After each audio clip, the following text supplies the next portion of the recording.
There you are. Hey, don't jump. It's just me. It's just me, darling. It's just me. What were you doing?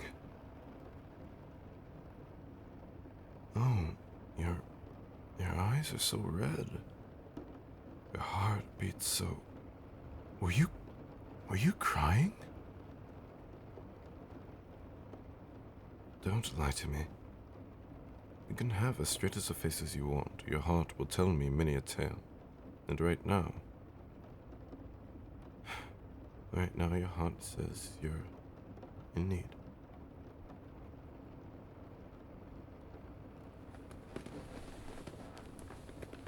Oh dear, what happened?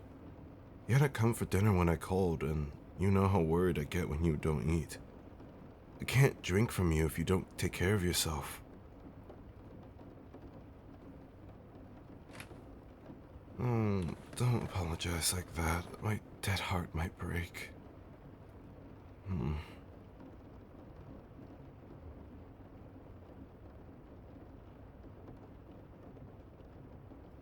Day after day. I swear, you laughed at me when I said the sun was draining you. Look at you, sweet thing. Wasn't the sun. Are you certain? You know, the sun burns me. It's quite the vile thing. I wouldn't be surprised if it...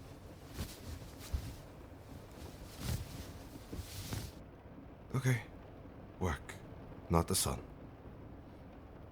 Yes, I suppose that does make some modicum of sense. You've been coming home later than usual lately. Talk to me, sweetie. What's been going on? You know I'm here to listen.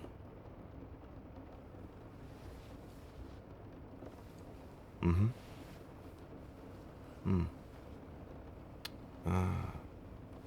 Oh, I see.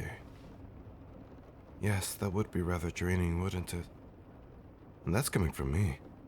I've seen you with a brighter smile after I had my fill from you, and you let me go overboard.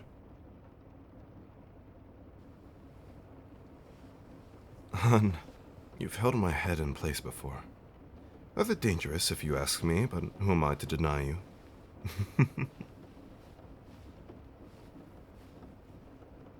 There's a little smile, but... Your eyes seem so distant. You know, you almost reminded me of my husband. Have you met him? He's quite the charmer.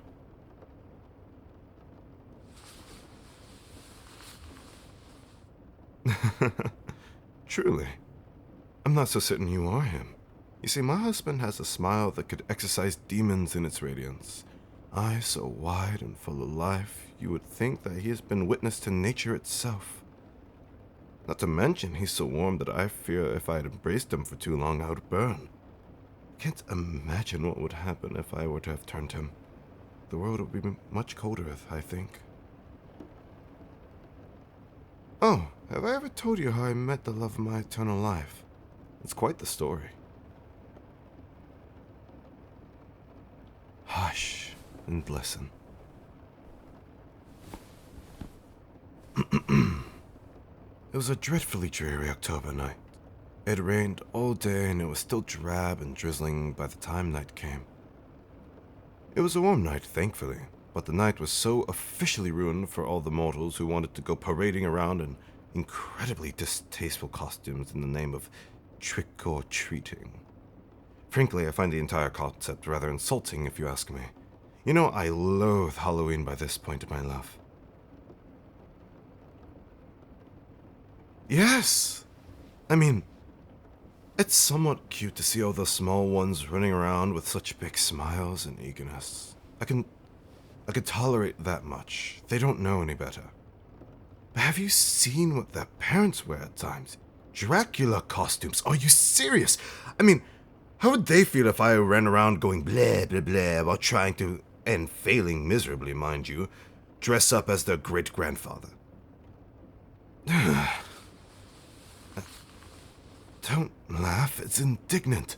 Now, where was I?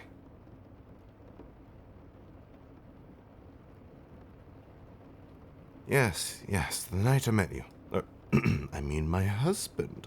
Yes, you almost caught me there. Silence. Now, as I said, the dreaded Halloween night was in all honesty the best one in a long while, with so many of the warm bloods deciding to stay within the confines and comforts of their homes. I was doing my rounds and enjoying the night air. It was set to be another long and lonely night. Well, truthfully not lonely for me. I was on the way to talk to some old friends of mine since the veil was weakened. That's besides the point. Now quit interrupting. I bite, you know. I suppose you share that with my husband.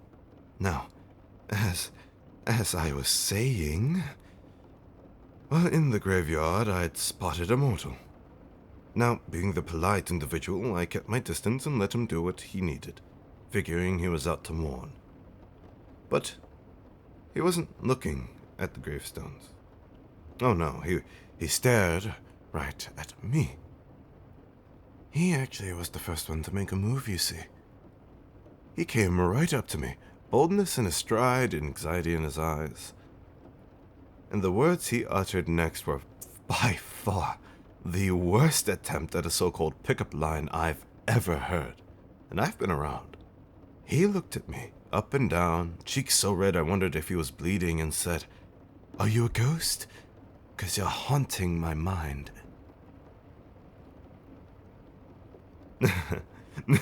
oh, it was awful. You looked so smug that I knew you'd just given yourself a high five in your head. Shh. Now, as I said, it was terrible, but something about how confident he was. How his eyes begged me to silently acknowledge the attempt while he was standing as triumphant as a man who had just slain a wolf. How could I resist? Now, mind you, we got to talking shortly after that, and I've come to a quick and sudden and violent realization that he had to be absolutely mad. I mean, positively insane. A couple of screws weren't just knocked loose. I don't know if he had screws to begin with. He had apparently been in the graveyard because his friends had told him that a ghost of a man wanders there often, and that they were all going to come and find him. Of course, because of the rain, they hadn't.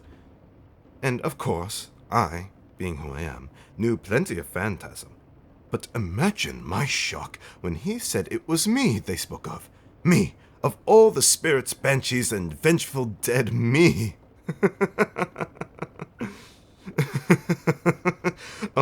Oh, you laugh now because you know how ludicrous that is to hear. But back then, you were so sure of yourself. At any rate, I grew comfortable around the man. We talked for hours and hours about my hatred for the supposed special night, about his love for horror movies, and how he found vampires rather fascinating, which was just my luck, if you ask me. And about what he found attractive in a man, and about what I found attractive. I, truth be told, don't remember how the conversation went in the direction it did, but it took a lot of restraint on my part to not bite him there and then. Don't you awe me. Back then I could have killed you. Alright, maybe not even back then, but still. Shut up. Anyway, we talked for so long that the hideous morning star had begun its rounds, and I could see the overcast sky begin to change color. I told my future husband that I had to go. And you know what this absolute lunatic did? You don't remember? Well, you gave me your jacket and said that your place had enough darkness to conceal me completely. Something about you owning blackout curtains to really get into the movies you watch. Now, at that point, I was in amazement. I'd asked him if he knew what I was, and this smug little thing of radiance just nodded and said he didn't care. He didn't care! What sort of sane man invites evil into his home knowingly? But at that point, I was in too deep. The sun was coming up, I didn't really have much options, and he had invited me into his home. I couldn't just pass that opportunity up like that. And the rest is history.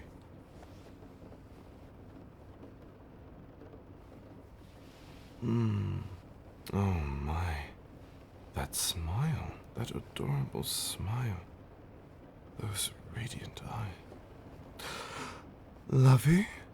My darling little Mad Hatter, is it truly you? Oh my goodness, please forgive me, I couldn't recognize you.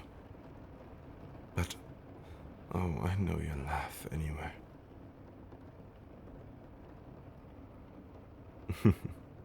Feeling better? Good. Now, please be dear and come for dinner. Your food is probably cold now, and if I go a second more without your blood, I think I might go insane. I love you too. Now, enough moping. Up with you. The sooner you eat, the sooner I eat.